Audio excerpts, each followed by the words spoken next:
Hello and welcome to Learning Music with Pat. As I go along with these shows that I'm doing, I try to bring in instruments that you may not see elsewhere because they're unusual or it's hard to get them, or most people aren't interested in buying instruments that they probably won't be using. So I have a couple of recorders that are a little unusual. I don't bring them in very often. This here is an LMI, but it is a Renaissance recorder. And it's also built as a Baroque recorder. It plays like any other recorder, but if you look at it, then you can see that it looks a little bit different than most recorders. It just has a different look about it. As I said, it is Baroque. It is a Renaissance. Renaissance is a certain period of time, and they created music in a certain style. And I used to play in a recorder orchestra where we played Renaissance music. And to tell the truth, I didn't like it very well. It was dull. But this is years and years and years and years into past history. I'm just going to play a few little notes on this so you can see what it sounds like. And it sounds pretty much like a regular recorder. I don't think that you'll see much difference, but let me try it.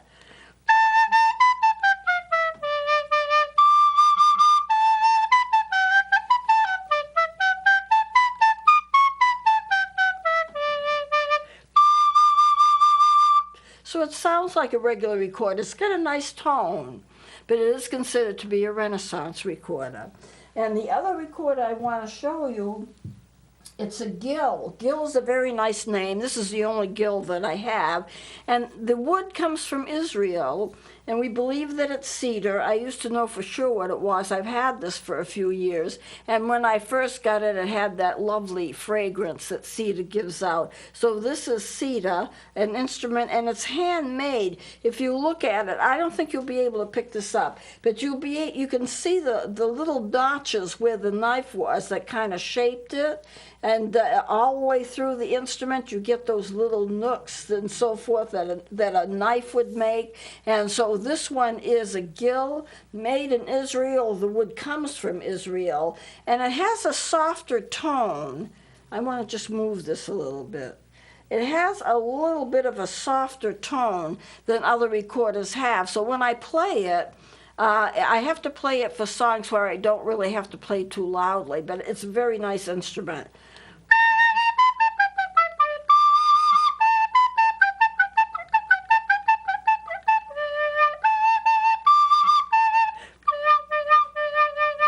Easier to squeal. See what I did? That's a squeal. Those squeals are overtones, they're actual notes, but they're not notes that you want, and they sound like a squeal, but they are actually notes. So it is easy to get squeals out of this, and you have to play it softer in order to play it well.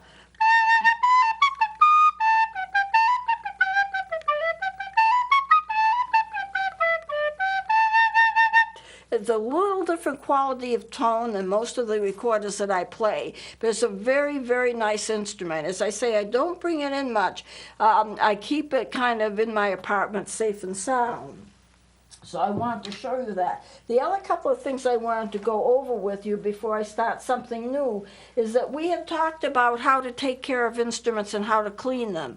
And I talked about using rubbing alcohol, where you use it, where you cannot use it or you'll damage the instrument, and that's for the outside of the instrument. Now, I never mentioned how you clean the inside of the instrument. I think we kind of ran out of time, so I just wanted to bring these cleaning devices in to show you. This is a little fuzzy type device. This is what I prefer to use, something like this. They come in different sizes, they come in different thicknesses, some of them are large. For flutes, I have a larger one. I just brought in this small one. For something like a recorder, something that you want to stick in and do a cleaning, you would pull the instrument apart and then you would put it in and out and clean it that way. It needs to be very small if it's for a recorder, for a small recorder, then larger ones for larger instruments. This is the kind of cleaner that I prefer to use. Now you can get, and you get them all the time, is a cleaner that's a little piece of plastic, and you can take a little piece of cloth, like a handy wipe or something, just cut a narrow strip and put it through it. It's like the eye of a needle in a sense, a wide eye of a needle. You just stick it through. And then so you have the cloth draping on both sides, and you push it in and out and clean. I do have a cleaner like that for a clarinet, which I use, but I don't particularly care for these. This is a cheap way of making a cleaner. There's always a place in a case for it, because all they have to do is leave a little ridge. So if you buy a new flute or a new piccolo or a new instrument, it's likely to have something like that in it as a cleaner. It comes with it. But these fuzzy things are actually a lot better, and I think a lot better for the instrument. This, you're apt to dig into the side of an instrument if you don't aim it right, but these are also cleaners and can be used, and they usually include them with an instrument when you buy them. I just don't care for them very much. Once in a while I use them, but I'm not crazy about them. So I just wanted to show you those things. Now, there is a remarkable similarity between woodwind instruments, and that's really what I want to get into today. A very, very remarkable similarity. If you take, and I'm going to show the instruments to you, but let's just go over this for a minute. If you can take a good look at this chart. They contain pictures and sketches of various woodwind instruments. Now, we're not talking about saxophones, clarinets, or flutes or oboes or bassoons. We're talking about instruments that I consider the melody flutes. The melody flutes is my term for for instruments like the tonettes, the song flutes, the recorders, the sassoto flutes, and all of the groups of instruments which I will be showing you today. They're all melody flutes, and what they have in common is a very similar fingering pattern and a very similar way that they operate, a very similar way in which you blow into them to get tone. So I want to make some comparisons and show them to you. But if we look at this chart, this is, what I did was I took some of these instruments and I brought them to a photocopier and actually photocopied them. This is a penny whistle. I'll be showing one to you. This is a sassoto flute, but notice the holes where the fingers go. Notice the holes where the fingers go. This is a typical recorder. Here, the same set of fingers it was holes where the fingers go. This is a Dixie flute. This is a tonette. This is a Shaw's flute, which is really basically a penny whistle. You get the song flute right here. You get Clark's flute. I think I have one of them with me. You get the tonette, and you get the regular melody flute, a bunch of instruments that look like flutes, and they're just basically something that's straight with holes in them that you're playing. I consider all of these to be melody flutes. So here's another picture of them, but let me show you what these flutes are. And I want to just talk about the similarities between a lot of these instruments. There's something called transference. Transference means you can take what you learn on one instrument and apply it to another. Now, I don't know enough about the brass to know if that applies as much, but it certainly applies to a lot of the woodwind instruments, and my specialty is the woodwind instruments. So let me begin by showing you the flutophone. It comes with white and red trim or black with white trim, and it has a similar kind of fingering pattern. Usually there's going to be 7 little tone holes. It differs a little with the instruments, but not much. And we have 7 here, and I'm just going to play. And there's a tone hole in the back like the recorders have. The mouthpiece is like a Fipple mouthpiece like the recorders have. Fingering patterns similar and so forth. Now, not all of these instruments are in the same key, but the fingering patterns are very similar.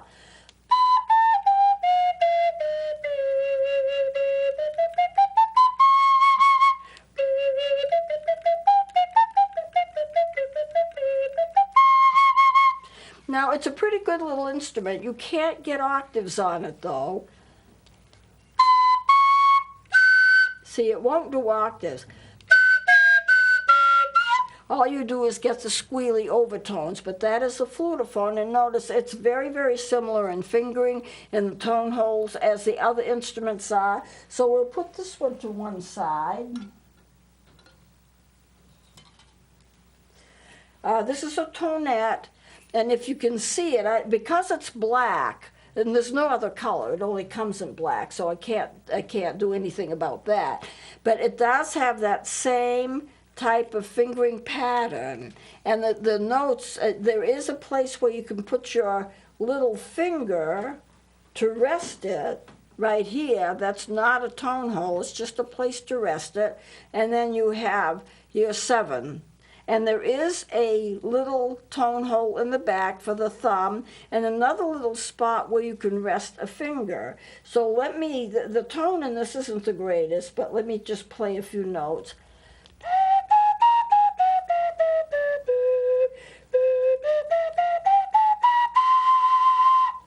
Not horrible, but not the best. And you can't pull it apart to clean it. It's one single unit. Without at least doing it any harm. You shouldn't try to pull that apart. So there's your tonette. Then you have your song flute. The song flute comes down to a point. If you have any part of an instrument that flares out at the bottom, that's always called a bell. The tonette has it. The song flute does not. So you can see the bell right below my fingers. And the flutophone has it too. And this is a song flute. It plays better than the tonette does. It has your 4, 7 in all. 1, 2, 3, and then 4 on the bottom. And you can get your scale that way. It has a tone hole for your thumb in the back, but you can't do octaves with it. You can't get a second register.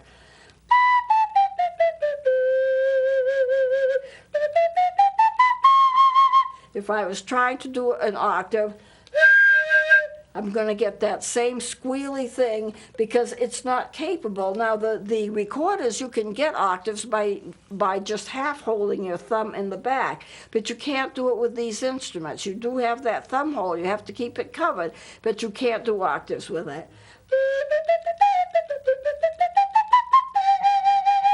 There's a story behind this one.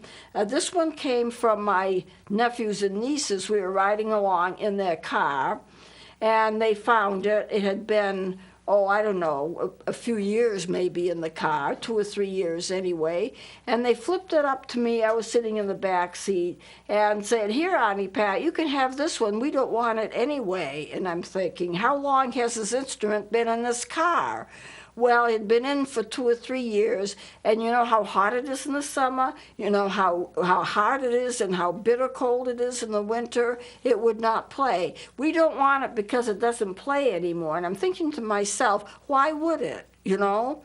But I took it and I bathed it off with alcohol, being very careful of it, and then I would blow a little bit, and it made its first tiny fledgling squeaky little tone. And when I got that first little tone, I thought to myself, this instrument can repair. So I worked with it, and every week or two it gave me another little tone and another little tone until finally I was able to get a whole scale out of it, a good, strong, healthy scale. So I just worked with it and restored it that way. And it really does play quite well. And I really do, once in a while I do solos on it. And I was in an orchestra once and I pulled it out and I played it, and everyone stopped because they wanted to see what did that tone come from. And of course it was this little instrument. And I've used it in sermons because how do we restore people when they're ill?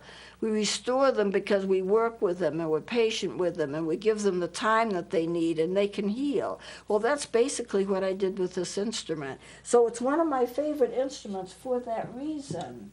Now here's a Shaw's flute. This is a wooden plugged fipple flute. And it is like a penny whistle, and that wooden plug right in the mouthpiece means that it has a softer tone. But if you see, it has the same types of tone holes where you put your fingers always left on top. There's no tone hole in the back. It has a softer tone because it has that wooden plug.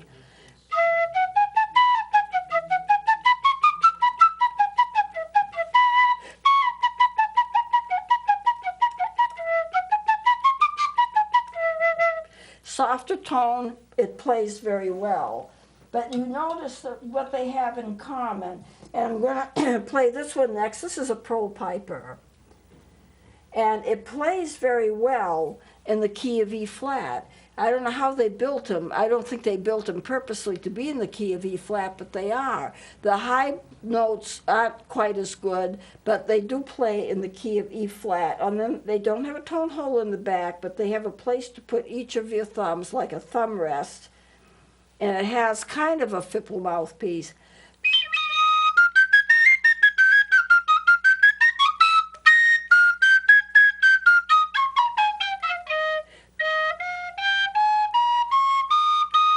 Lower register, higher register. It doesn't go up a full octave though, because it'll get squealy on the top, as you can hear.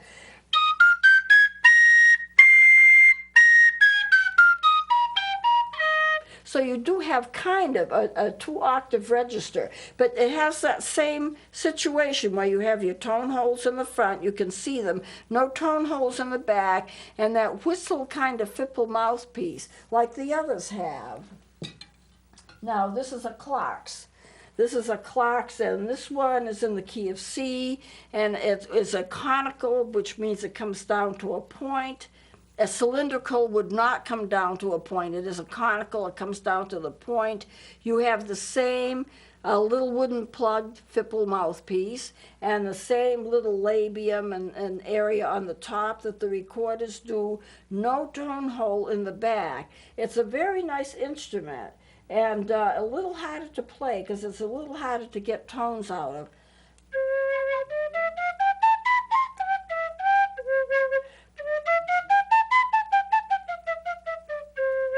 Softer tone, but a nice tone. I have one in the key of C. This is this one, and I have a silver one in the key of D. I don't know if they come in any other keys, but they play quite well.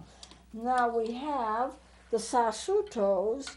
The Sassutos are one of my favorites. It has the same pattern, no tone hole in the back. It has a good quality sound. I have several of them in different keys. This is in the key of C.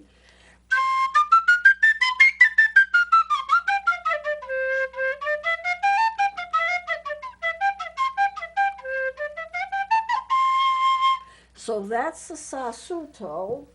I have the penny whistle. I only brought in one, and it's metal on the bottom. It's a conical. This one has a green top and a gold-colored lacquer on it, but it's all made of metal except for the plastic headpiece, a plastic mouthpiece, and they're kind of shrill.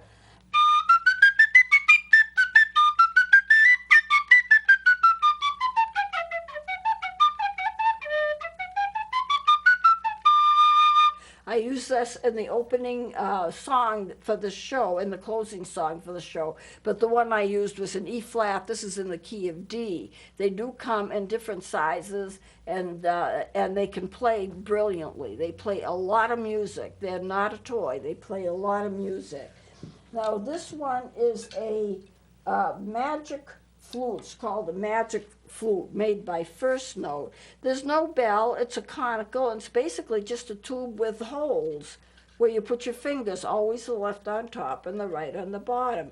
Nothing in the back, nothing to rest your fingers, no holes in the back. This one does not play too well. I thought it did better.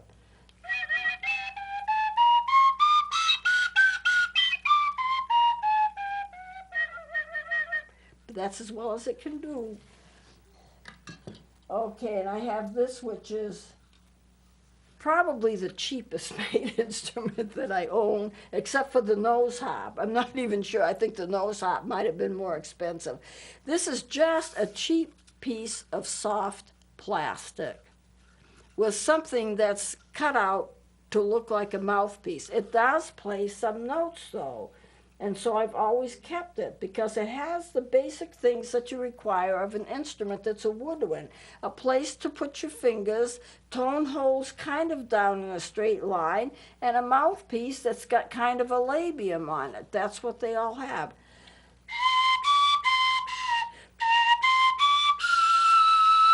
Notice this thing can bend backwards as I play it. It plays about 3 or 4 notes. It's a struggle, but it's just basically kind of like a toy.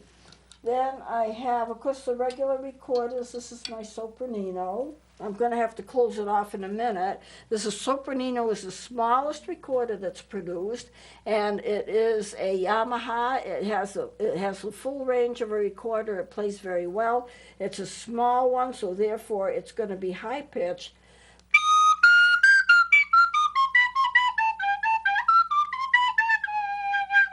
And then the recorder, I've never played this here, so I think I'll close off with this. This is a black recorder, and I don't usually use it, but there's nothing wrong with it. It plays like a regular recorder. It is a regular recorder. It's got the tone hole in the back, which you can't see because of the color, and everything in front that it's supposed to have. It has a labium here. You can't tell, but there is a block in here, and it plays like a regular instrument because it is.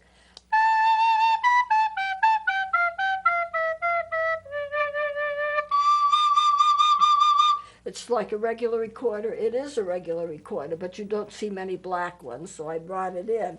So I am going to have to close it out. What do they have in common? They all have a series of tone holes, straight up, more or less straight up and down.